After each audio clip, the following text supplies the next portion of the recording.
Saudi আরব পবিত্র হজ মৌসুমের জন্য প্রস্তুতি নিচ্ছে। দেশটি হজ নির্বিঘ্ন করতে বদ্ধপরিকর। বিশেষ করে হাজিদের যাতায়াত, বাসস্থান, ধর্মীয় পবিত্র স্থানগুলোতে গমন এবং আইনশৃঙ্খলা নিয়ন্ত্রণে কঠোর।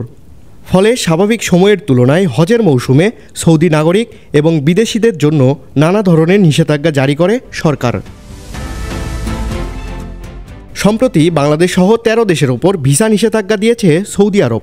এই নিষেধাজ্ঞা স্থায়ীভাবে প্রযোজ্য নয়, বরং জুনের মাঝামাঝি পর্যন্ত বহাল থাকতে পারে। ব্যস্ত হজ মৌসুমে হজ যাত্রীদের আগমন নিয়ন্ত্রণ এবং ধর্মীয় কর্তব্য পালনে সুষ্ঠু সুবিধা নিশ্চিত করার জন্য সৌদি আরবের এই পদক্ষেপ। তালিকাভুক্ত দেশগুলোর ভ্রমণকারীদের জন্য ভিসা প্রদান সাময়িকভাবে স্থগিত থাকবে।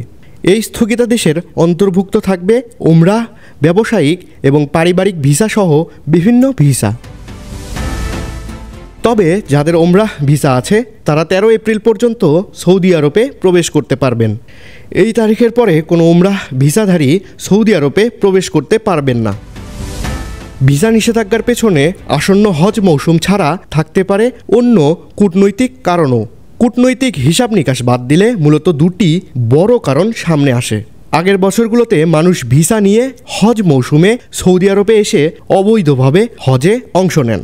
এতে অতিরিক্ত ভিড় এবং নিরাপত্তাজনিত সমস্যা দেখা দেয়। সৌদি কর্তৃপক্ষ প্রতি বছরই এ ধরনের ঝামেলা এড়াতে চান, তাই হজ মৌসুমে বিভিন্ন পদক্ষেপ নেন তারা। আন্তর্জাতিক ডেস্ক, দৈনিক করতোয়া।